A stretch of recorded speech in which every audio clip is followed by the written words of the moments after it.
WWE did not just lose the New Day. They exposed the lie WWE has been selling for years. Because this was not some random release buried under a Friday's news dump. This was Kofi Kingston. This was Xavier Woods. This was the New Day. One of the most important tag teams WWE has ever created. And somehow WWE looked at two men who gave them loyalty, merch, moments, comedies, title, pancakes, Kofi Mania, and over a decade of goodwill, and basically said, yeah, about the deal you already signed, well, we would like to make it a little bit worse. This is where the story gets ugly.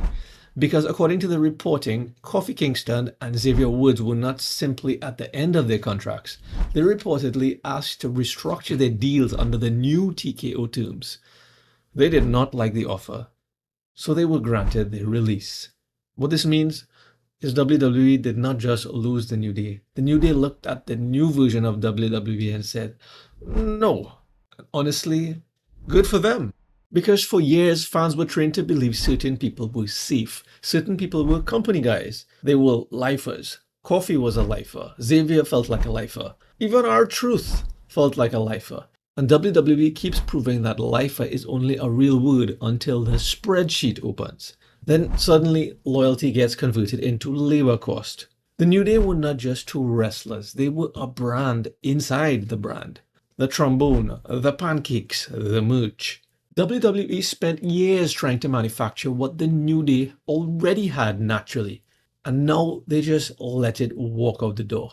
Not because Kofi and Woods suddenly forgot how to entertain, but because the new corporate math said, maybe they are worth less now. And that is just insane. Because Kofi Kingston was not just another name on the roster. For a lot of fans, Kofi was part of their wrestling childhood. He was there when they started watching. He was there when they stopped, and he was there when they came back. When he won the WWE Championship at WrestleMania, it didn't feel like a company pushing a superstar. It felt like the fans grabbed history by the collar and forced WWE to do the right thing. Xavier Woods mattered in a different way. He understood something WWE still forgets every month, and it's not what you think. It is personality, it's audience connection outside the ring. And yes, somebody is going to say, well, business is business, or it's best for business. Clearly, WWE is not broke. The sponsorships are everywhere.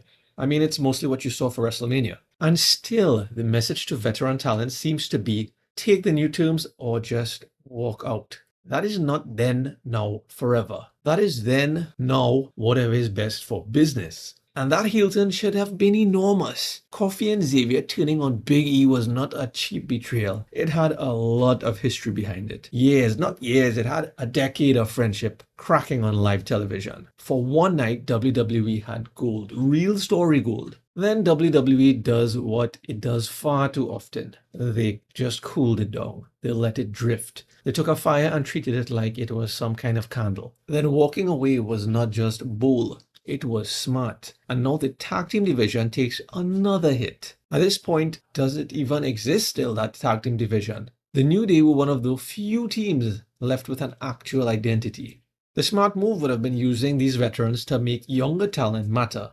And the same could be said for Xavier Woods. This is not just a sad goodbye, this is a warning. And that is why this story stings and stinks. Because WWE can replace roster spots. It can call up younger talent, but it cannot instantly replace history.